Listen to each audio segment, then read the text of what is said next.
Hello and welcome back to another week of Open Mic Night. Really glad that you guys made it back this week. This week we're going to recap all of the Apple event news that happened last week. I'm going to talk to you guys a little bit about how the cloud works and also go into a little bit on the basics of podcasting. So stick around. It'll be a really informative and fun show.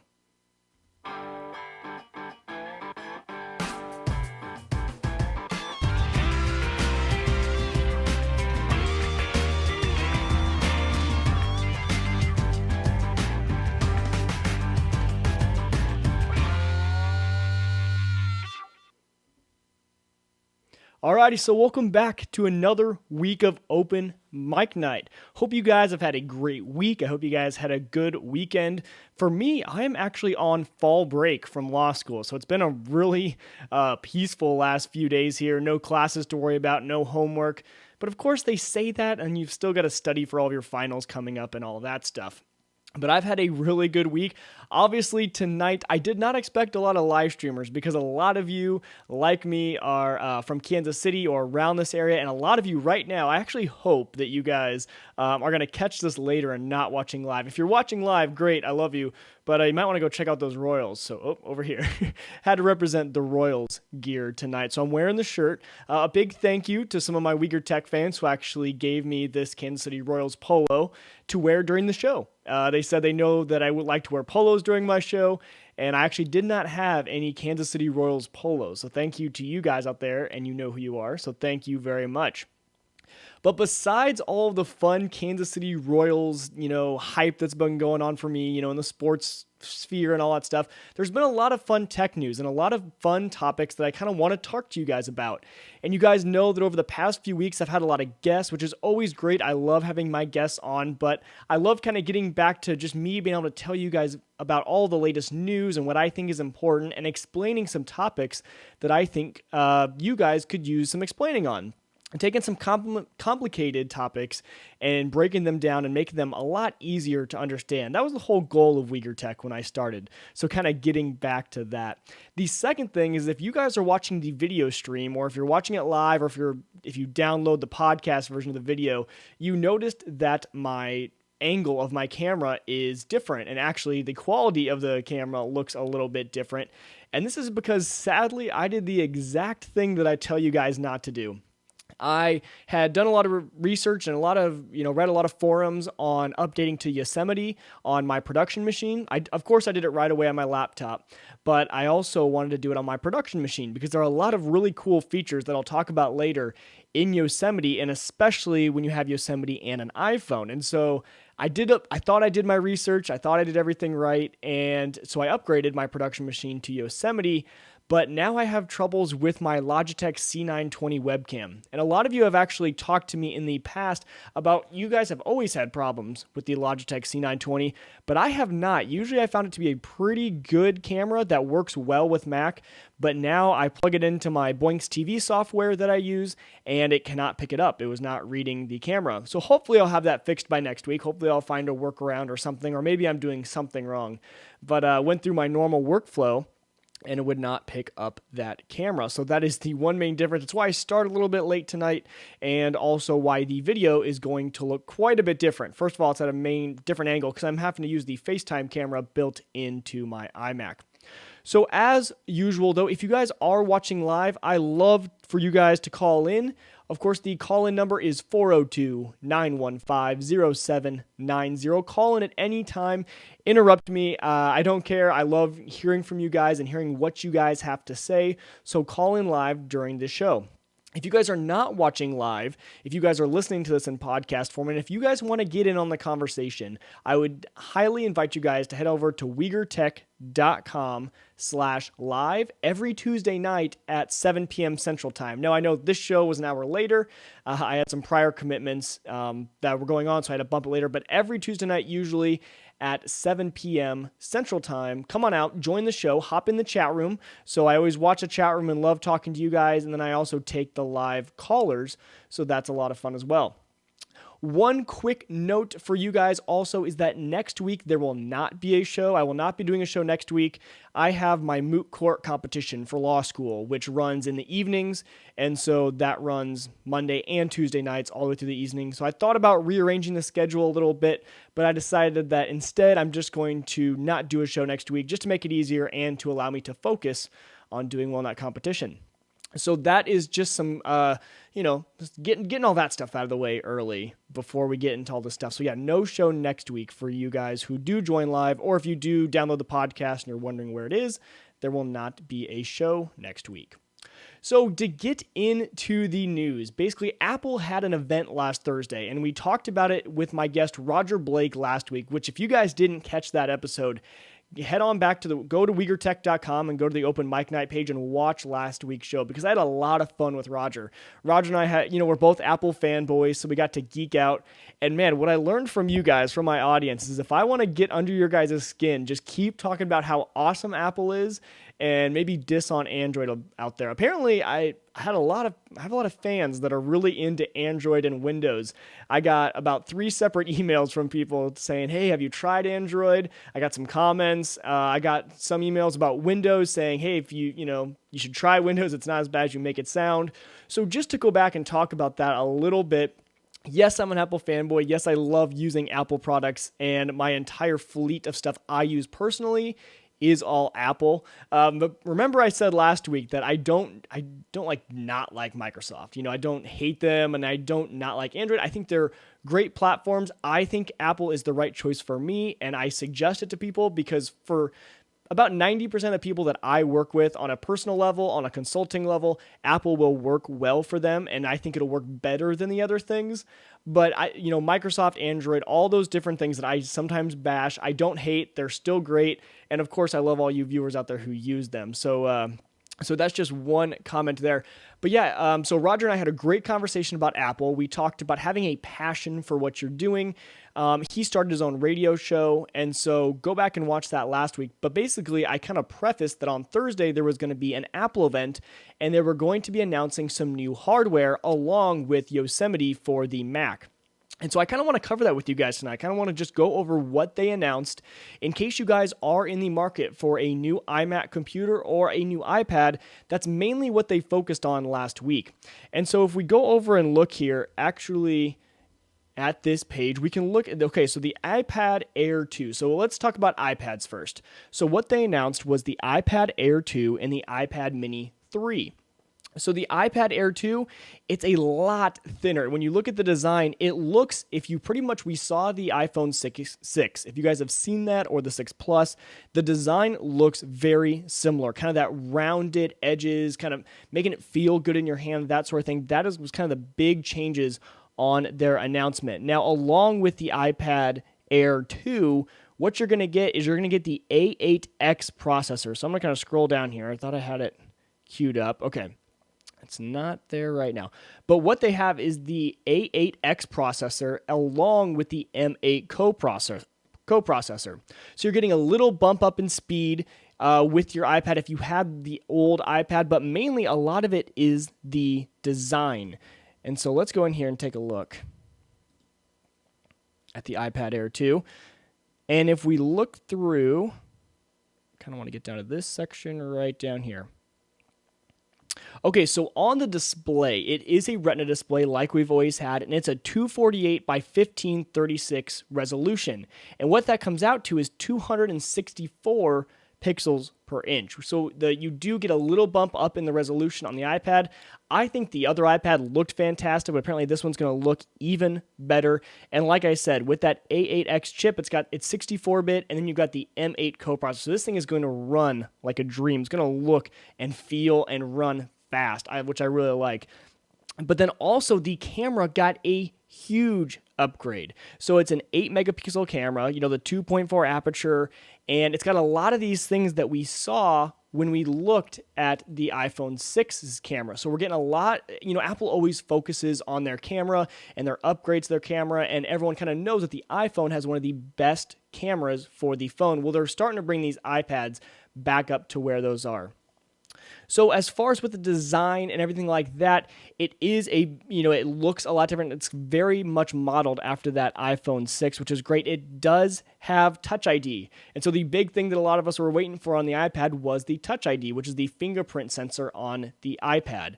And so we have actually got a call in right now, which is great. I love having you guys call in. So let's see if we can get him on the line here.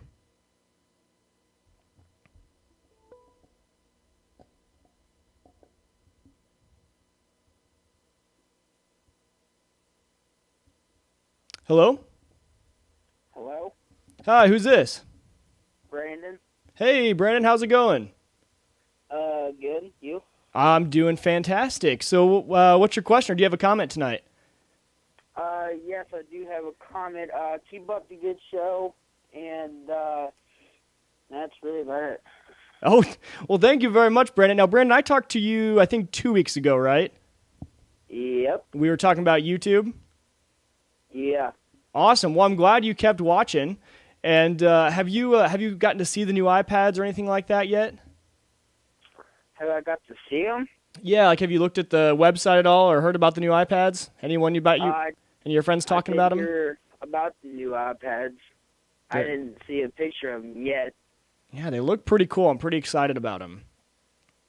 I will go check that out, though. Yeah, no, it's a lot of fun. A lot of cool new stuff coming there. Not as big as the big iPhone announcement, but still kind of cool to see them updating their iPads. But how's the YouTube stuff going? The last time we talked, you were starting to, we were talking about YouTube and making money on YouTube and all that stuff. Have you made any more videos at all? Well, actually, I had to delete them all, and then I did post one brand new one up. It's for, like, Call of Duty type things. Very cool. So the gaming footage sort of stuff? Though. What? So you're doing, like, where you record yourself playing the game? Well, no, not unless, like I started to get a really good capture card to do that. Okay. But for right now, I'm using my iPhone 4S to record little things. Hey, that'll work. I use my phone as my video camera a lot of the time. And actually, if it had a feature to live stream to my computer, I'd probably use that for, like, tonight's show. But no, there's a good camera on that iPhone 4S. Yes, there is. Very cool. Well, thanks for calling in, Brandon. It's fun talking to you. You too. All right, take it easy.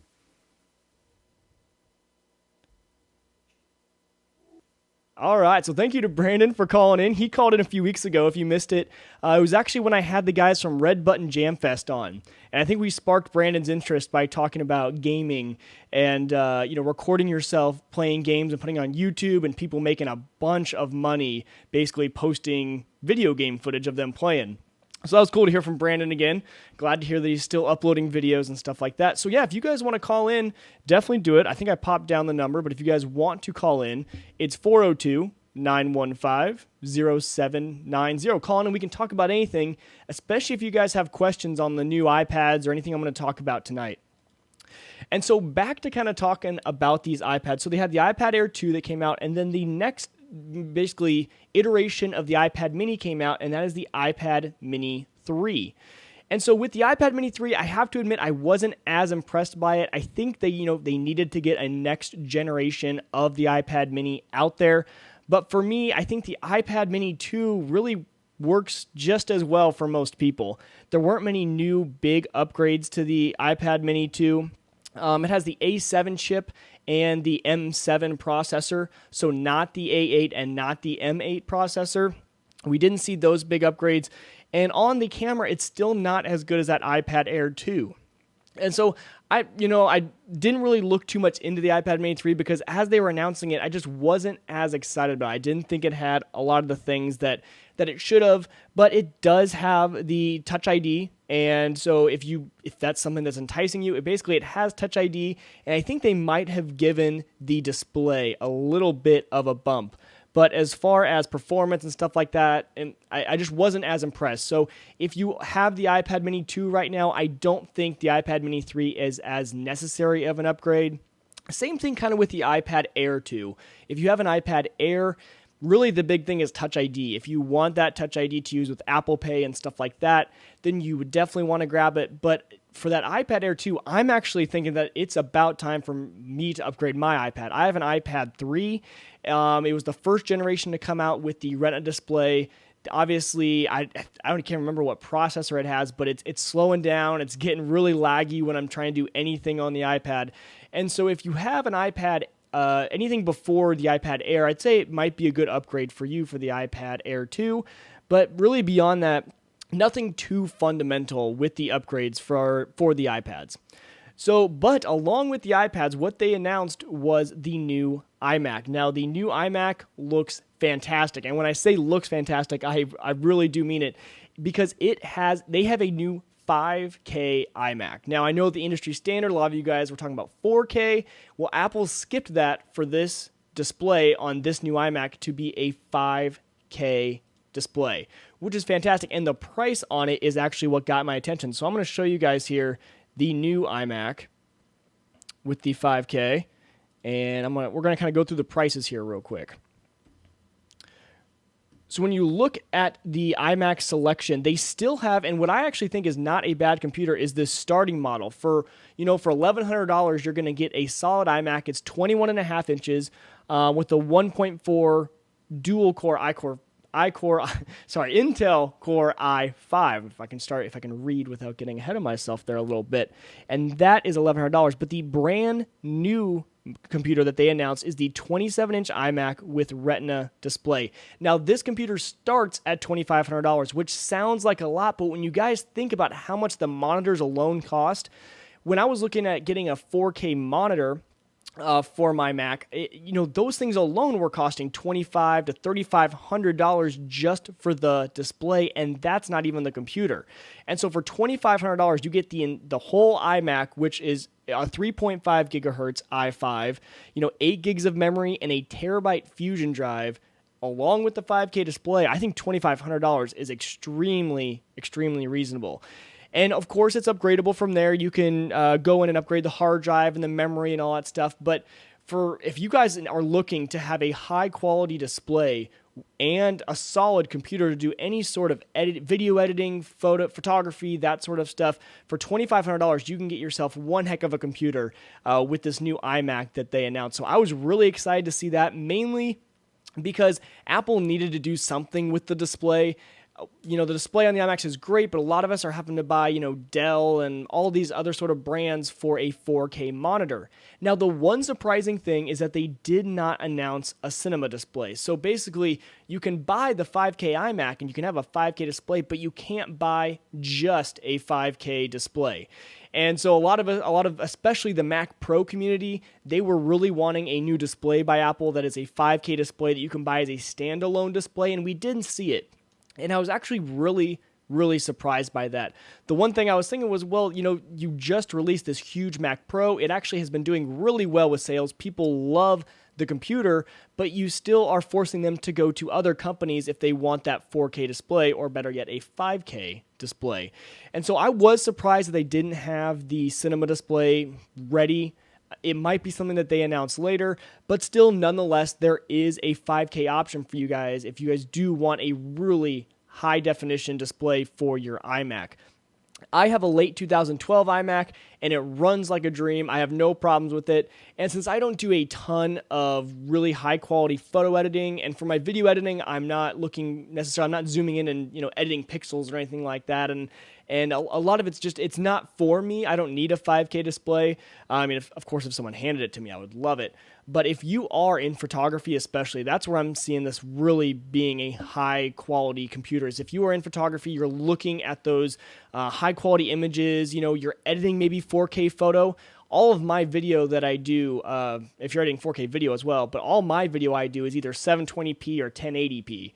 And so I don't even have any cameras that can shoot in 4K. So for me, editing and all that sort of stuff wouldn't make too much sense. I don't have a super high quality camera, but if you do have the ability to shoot high resolution photos and you're shooting video in 4K, I think it'll be a really solid computer. And like I said, for $2,500, it's a really impressive price point So I was really excited about that. So those were kind of the big hardware announcements. Besides, there was one more, and that is the Mac Mini. Now, the Mac Mini got pretty much an internal update. There was nothing really about the externals. The look and feel of the Mac Mini is still the same.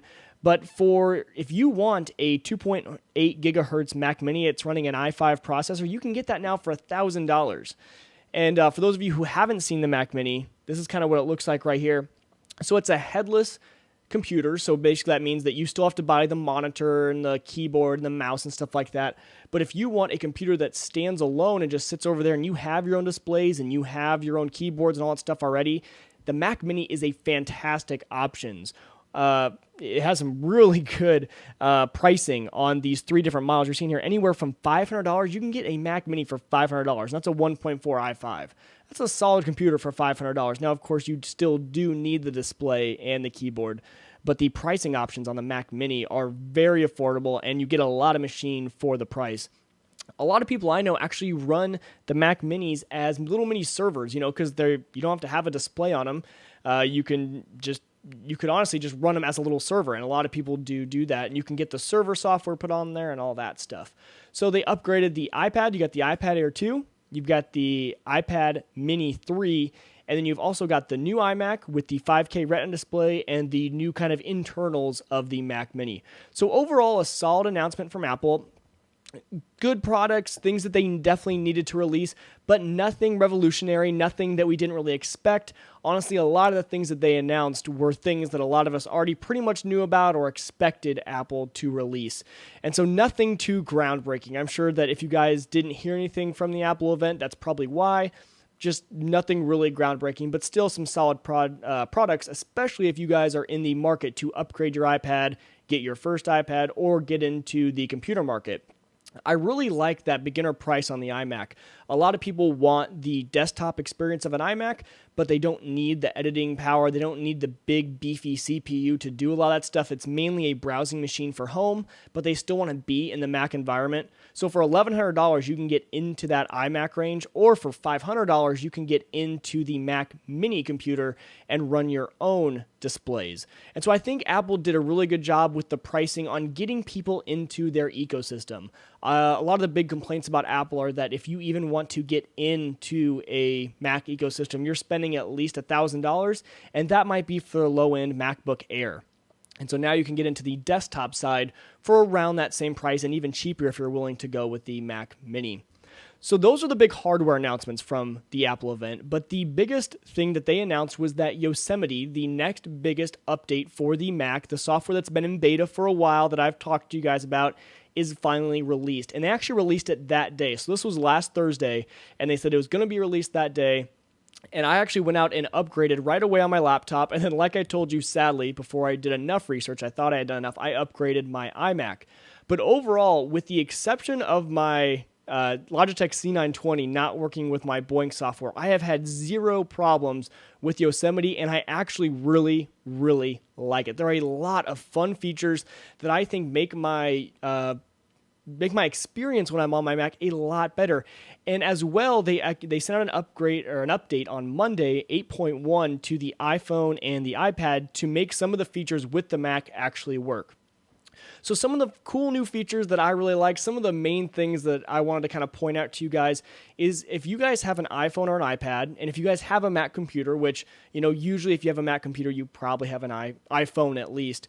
One of the really nice features is that you can actually answer calls and place phone calls that are going through your phone on your computer. And so you'll notice that, and this all runs through Wi-Fi, which we'll touch on in a little bit on how it actually connects, because I thought it was going to be Bluetooth, but it's actually all through Wi-Fi. So if I'm sitting at my Mac, which I've been doing, I'm sitting there, and my phone rings, a notification will pop up on my computer and allow me to answer the phone call. And it uses the speakers and the mic on the computer to actually have the phone conversation, but the call is still being routed through your phone via Wi-Fi. But it's really nice because a lot of times if you're at your computer, you might not have your phone right next to you. And for me, a lot of times I'm at my table and my phone is over here on the sofa, and it's just really nice. I don't have to go out and grab it, and I can just answer calls. But the best part is that you can actually place calls as well.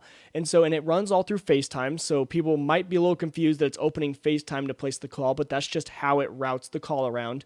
But you can place a call to a phone number from your computer, and it'll all run through your phone, which I really, really like, especially because this gives us podcasters a lot more options when it comes to bringing in a phone call. If you have a mixer and you can route around the audio in the right way, you could actually record these phone conversations for a podcast or for an interview or anything like that.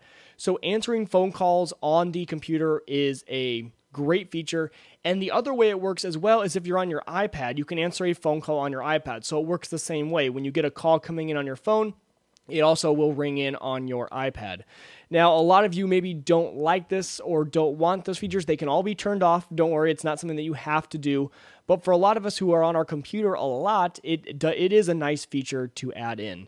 Mainly because, a lot of us aren't expecting to get a lot of phone calls. For me, I don't use the phone part too often. I'm either FaceTiming or texting. And now, though, so in the random event that I do get a phone call, if I'm in front of my Mac, I can go ahead and answer that call.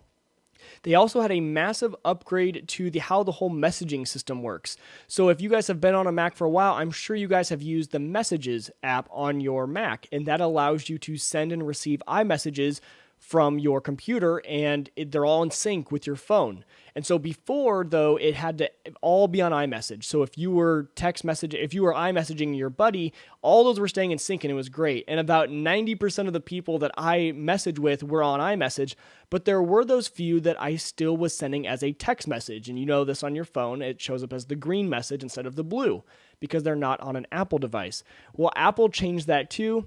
You can now receive and send text messages from your computer in Messages just like any other iMessage that you've done before. And so if you receive a text message on your phone, it'll also show up in Messages on your computer.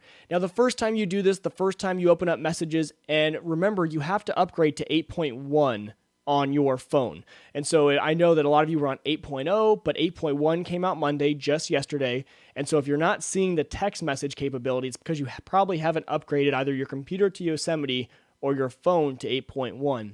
But the first time you'll do it, your computer will give you a little code that you type into your phone, and then now those text messages will be in sync. So really nice. So for those people that weren't on the iPhones, my friends who aren't as cool and not on the iPhone, there's another one of those comments that you guys will email me on.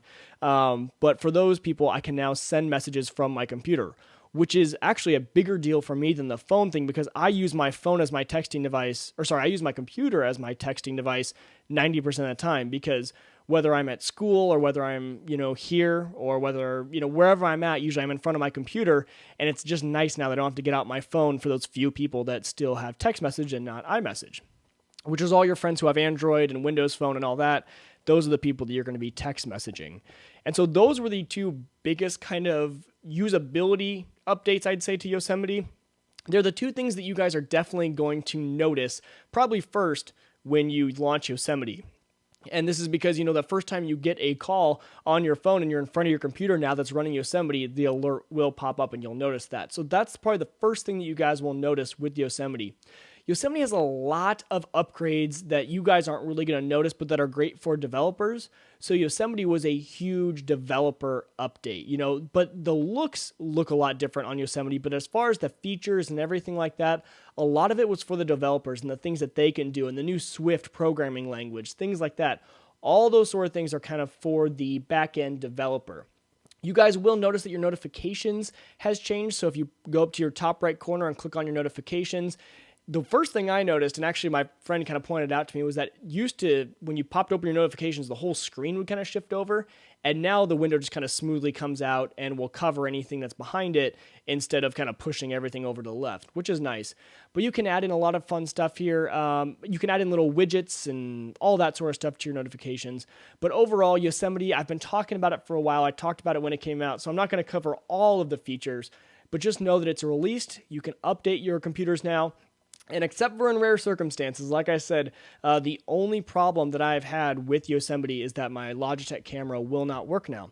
And so I'm hoping that there's just something I overlooked. Honestly, I didn't notice it until 5 minutes before the show, so I didn't have a lot of time to play around with it. I didn't even reboot my computer, so it might just be a reboot of the computer and relaunch the software, or it might be that my Boinks TV software needs to update. I don't know what it is, but that was the only problem I had with Yosemite so far.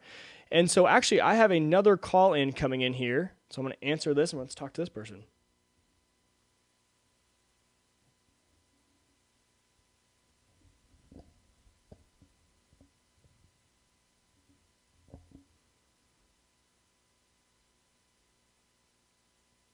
Oh, and it looks like I got disconnected. So if you were calling me, sorry about that. I actually just looked down and noticed it was ringing. That computer had gone dark and fallen asleep on me. So if you were calling in, call back in and we will get you piped into the show. But as far as Yosemite goes, I would say update unless you have some very crucial things running that you cannot afford to lose. And then if you do have those sort of things, just do a Google search and see how people are doing with Yosemite and that certain piece of software. I haven't checked yet. A lot of people were asking about the Adobe suite and if that was working with Yosemite. I'm guessing it is. Adobe's a large company and usually they will have their updates out in time for these big releases. But again, just do a Google search before you hit that update button to make sure that all the apps that you need to use, especially if this is a business computer or a production computer like I did, don't make the mistake I made and make sure you really look at all the different things that could go wrong when you update. But like I said, hopefully that thing will change for me and I won't have those problems in the future. So hopefully next week we'll be back to using the nice HD webcam instead of the one that's built into my computer. So the next topic that I want to talk to you guys about, and honestly it is because I have been getting a lot of, I've been getting a few emails about the whole iCloud Drive upgrade. A lot of you, a few weeks ago, I said that when I was upgrading my phone to iOS 8, and this is before Yosemite, it asked me if I wanted to upgrade to iCloud Drive. And I said that I had heard from somebody not to do that yet until I was on Yosemite. And so for you guys, just kind of an update, once you do update your computer to Yosemite, it is okay to upgrade to iCloud Drive because all your devices are able to access iCloud Drive. The reason that we didn't want to do it back when we updated to iOS 8 was because our computers did not have access to iCloud Drive yet because they were not updated to Yosemite. But now, once you update to Yosemite, you'll get the same pop-up again wanting you to upgrade to iCloud Drive, and now you are safe to do so because all of your devices can access your iCloud Drive. And so definitely go ahead and do that. And a lot of people were wondering, what is the big update to iCloud Drive? What does that mean? What are the new features? And if you think about it kind of like Dropbox, where it's going to have you can store documents there, files, anything, and it's going to keep it in sync with all your computers and iOS devices. And actually, iCloud Drive can be installed on Windows machines too. And so if you run mainly Mac and you have one rogue Windows machine that you want to have access to those iCloud files, you can actually install iCloud Drive on your Windows machine, so it can work just like a Dropbox, just like any other sort of cloud document service. And so along with that, though, I started thinking over the weekend that I kind of want to talk to you guys a little bit about cloud. Because I get a lot, whenever people talk to me and ask me a question about cloud, a lot of you guys are using the word cloud in a lot of different ways. And so I kind of wanted to clarify, kind of generally when people say cloud, what are they referring to? And it was actually kind of funny. So I'm thinking about this over the weekend, and then I just was listening to the Cyber Frontiers podcast, and it's over at The Average Guy. So Jim Collison and two students from the University of Maryland, I believe, they do a Cyber Frontiers podcast, and it talks about in very technical detail. They go into all sorts of great topics and conversations. And on the last episode, the latest one this past weekend that I had downloaded, they were talking all about the cloud. And so it kind of just happened to all coincide, and I was like, well, there we go.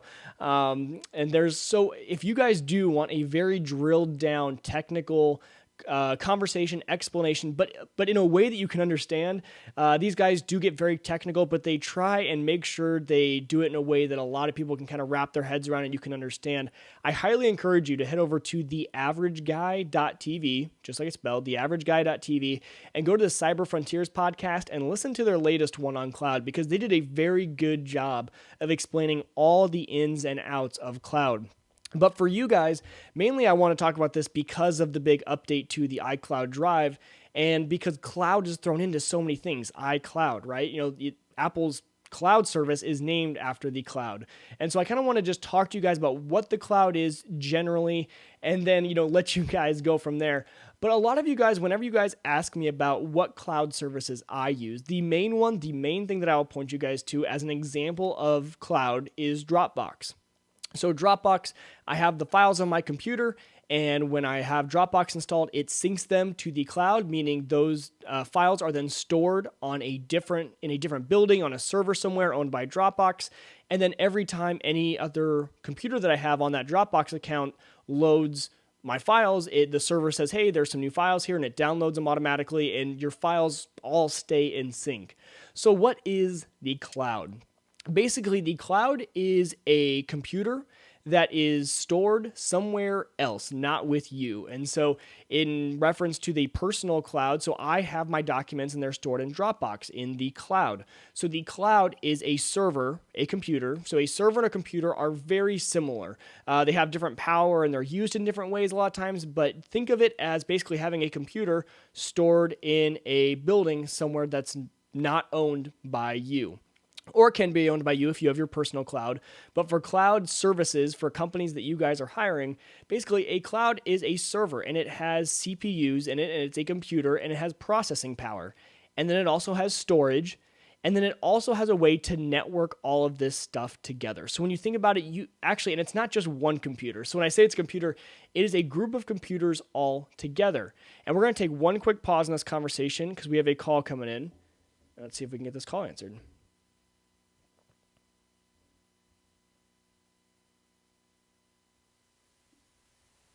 Hello? Yes, hello, Mike. Hey, who's this? This is Roger from WLMN Radio. How are you? Hey, Roger, how are you? I'm doing great. Doing good.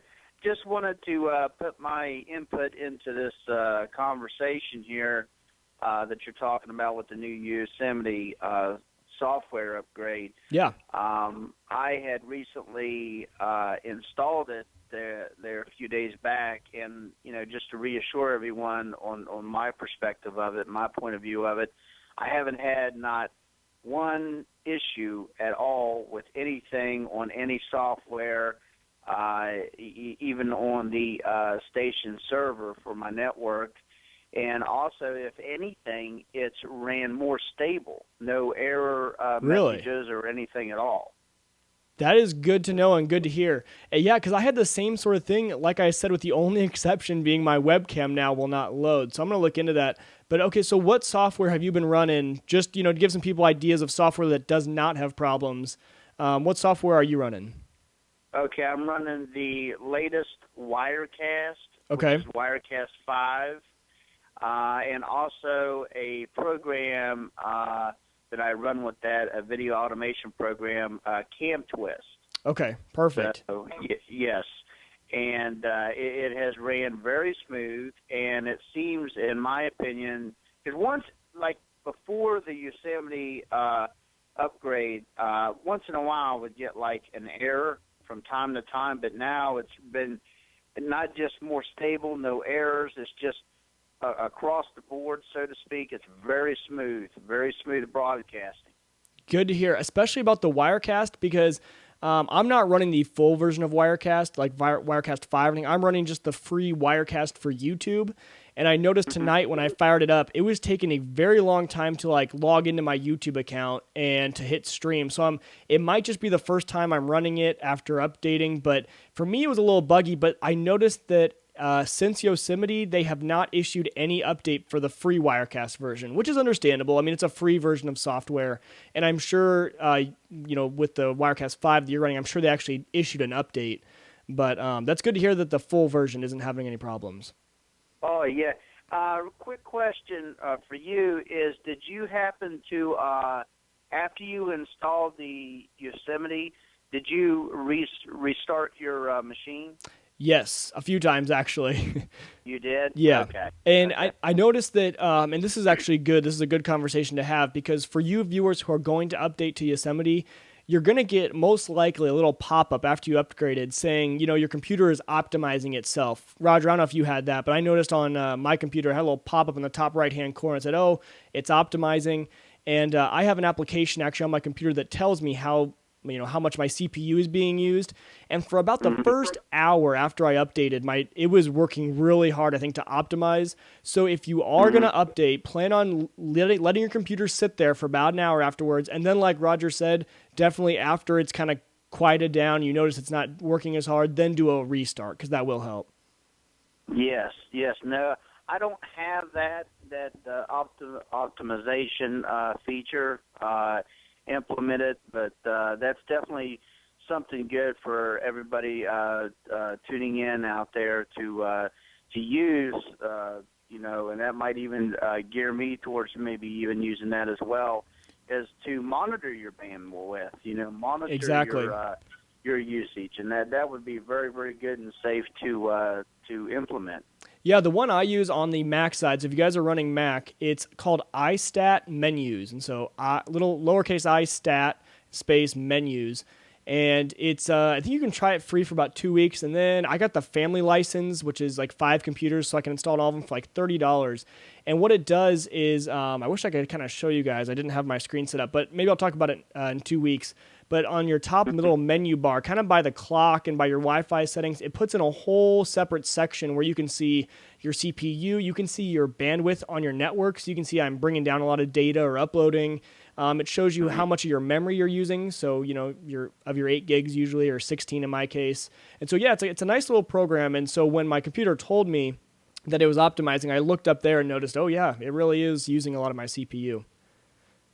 And another thing that I noticed, as many features on there that they had added, was like when you restart your machine and it's booting back up, you can see a status bar now. Yeah, I just noticed that right as I rebooted my laptop, and I hadn't noticed it yet, but I rebooted right before I started the show, and I saw that. That's kind of interesting. Mm-hmm. Yeah. It's kind of good. I mean, because a lot of times you're stuck on that screen. You don't know if it's freezing up, if it's taking a while, and now you actually have a little monitor of, how far it is. Yeah, I mean, which is good. But at first, originally, I just hoped that little tidbit of a feature there doesn't like throw people off to wonder, well, is it still upgrading? Because my mom, she had, she has an iMac, and she was wondering about that, and I'm like, no, it's fine. It's just part of the upgrade. Right. Well, and some people might be confused because the other times we've seen that status bar on that launch page is on like an iPhone or an iPad when it's updating. And so for me, Right. I thought it might have still been updating, because the only other time you see a status bar like that on my iPhone is after you restart after an update. It does that to tell you it's updating. So I was kind of confused at first. But yeah, that's another good thing to mention, is that is normal now. And so every time you reboot your computer, once you're running Yosemite, you will get that little status bar. Yes, Yep. yes.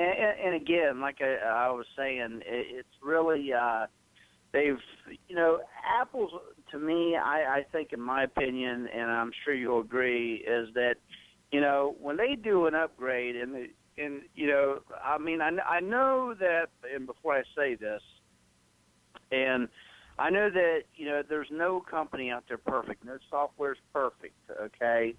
And they had the little patch with the, for the iPhone 6. What was that, like 2 weeks ago? Yeah, the 8.0.1 update. Yes. And but for the most part, I got to say, and I'm really impressed, because for all of my software, geared, for broadcasting and such as yourself, to run as smooth as what it is, I mean, that's pretty commendable. I think they're really doing a great job there. Yeah, I do too. I think, you hate to see them release updates that kind of break the device, kind of like that 8.0.1 update did, where you couldn't make phone calls. But, it's going to happen to everyone, and they fixed it right away. And I got to say, Yosemite is fantastic. I think it works like a dream. Yes, and I shouldn't say this, because I'm guilty of this, because I said this in the show when I was a guest on your show there last week, and it just so coincidentally that Windows had came out with a lot of updates, plus their Java update, plus Adobe Flash and Shockwave. Right. for those of you running Windows machines. It was like all at the same time. It was really weird. It was crazy. Yeah, it's kind of coincidental, how they did that. Yeah, But- 'cause, I mean, you just don't have that, I mean, because it was, all at the same time to really, go out, to put all them updates out there like that. I mean, I know Microsoft don't have no control over that. Adobe's got their own thing. Then you have Java, which you got to have, and then, of course, you got the Shockwave plug-in and that. But, yeah, but anyway, back to Apple. I mean, they're, excuse me, they're really doing good. And then they got the new iPad Air 2 that they're coming out with that you were talking about earlier in the show. And Right. I'm really excited to see what new features and everything that consists of, and all these new ways that they're integrating all your Apple devices and linking them all up. I think is pretty cool. Yeah, they're making it a really cool ecosystem. If you have a lot of Apple devices, they're making it really seamless to kind of go between the two. And so that'll be something I'll be talking about in a few weeks here too, is the handoff feature about, starting something on your iPad or iPhone and continuing it on your computer. We'll be talking about that in a few weeks. But one thing I was going to tell you, Roger, was actually, since our conversation last week, I scheduled a kind of a Windows guru, and his name is Jim Collison. I've talked about him before. He's actually, when I talk about the averageguy.tv, he does a series of podcasts over there. And he's actually from Bellevue, which is just south of Omaha here. And I'm going to have him on, and we're going to kind of switch gears and talk all about Windows. And I thought I need to bring someone in to represent the Windows side, because he does all the production stuff. He runs, business software, and he has Windows home servers. And so I think we'll get a really good perspective of the Windows side. Because, like you and I talked about last week, we don't hate Windows. For us, Apple just works better. And so I think it'll be good to hear, though, from him. And so stay tuned for that. That'll be, I think, the second week of November. I've got him coming on. And so we'll get a good perspective from from a Windows guy. Sure, and that's great. And real quick before I jump off here, I just wanted to also remind all the viewers and listeners out there this evening that we have the Open Mic Night Marathon, which is going to air on WLMN Radio here soon. We're just, waiting basically for a launch date to set this thing off, and it should be quite an interesting program. Yeah, I'm super pumped that. Yeah, so for you guys who didn't hear about that last week, there's going to be an Open Mic Night Marathon where you can watch 4 of my favorite Open Mic Nights from the past, few months, and over on WLMN Radio, and I will let you guys know on a launch date. I think actually Roger's waiting on me to get back to him on a launch date, so I've been kind of looking through my schedule. So as soon as we get that going, though, I'll let you guys know, and you guys can check out that. But in the meantime, head on over to Roger's radio station website, WLMNradio.com, actually, and I think you guys will really, really like it. Here, actually, I'll put it up. I have it here for you guys. So yeah, so right there, WLMNradio.com. And he's got a lot of good tech town over there, as well as great music and stuff like that. So definitely check him out. Yes, and I wanted to also, a little side note so you all will know that the Tech Buzz, unfortunately, this week, Stephen Haywood had to go to the main headquarters out in California of Telestream, and it was just an unexpected thing. And we'll be back with more live shows next week on WLMNradio.com. Perfect. Yeah, and I think we're even talking about getting my audio streamed live over there, which can be kind of fun. So yes, a lot of fun things in the works. I'm super pumped about that. So that way, you'll have your own little live slot there, time slot into the network, and then they'll be able to join us live on WLMN Radio with Uyghur Tech. That sounds great. All right, you have a good night, Mike. Yes, you too, Roger. It was great talking to you, and I will talk to you again soon. All right. All right. On. Yep, tech on. Bye. All right, so that was Roger from over at WLMN Radio. He was actually the guy we had on last week. And so if you guys were listening or if you guys watched last week's episode, that is who that was. And so I kind of want to get back into the whole server conversation I was having, or sorry, the cloud conversation I was having. I was talking about servers and computers. So basically what the cloud is, it's a set of computers and servers that can process data, that can do a lot of really smart things. It can store data, and then it has the way of networking all of the traffic and giving you access to the data, or giving, it can network and route around all this data as it needs to. And so when you talk about the cloud, it used to be that a lot of you guys, we would think of storage, and that basically all the cloud was a storage place where you would dump your stuff and then you'd have access to it whenever you need to. And so that is a version of the cloud. And when you talk about Dropbox or iCloud Drive, a lot of it is really just a computer that's sitting there processing data that you're storing there and then routing it back to you and networking it to you when you need access to it. But a lot of the new versions of the cloud and a lot of the things in the cloud that we're talking about nowadays are things that are where applications, things like Adobe Photoshop or, any of those sort of applications might be able to run in the cloud. So what that means is because it's a computer, because, these servers are computers, it has the ability to process data and crunch data just like your computer does. And so instead of having an application installed on your computer, you might actually just be able to open up a web browser and access the server and run an application in the cloud, meaning that you're running the application on a computer that is off-site, that is in a different building. And so there's a lot of these different ways of cloud, and I don't want to get too technical, especially because, like I said, if you guys want all the technical detail, because the guys over at The Average Guy on Cyber Frontiers are fantastic, and they are really smart, and they know their stuff, and so I'll direct you over there. So head on over to theaverageguy.tv to get a really in-depth look at cloud. But pretty much the main points I wanted to get across to you guys are that when you're storing this stuff in the cloud is a set of servers. It's probably a lot of servers, a lot of computers that are processing data that can do a lot of really smart things, storing your data, and has the ability to network and send this data wherever you need it to.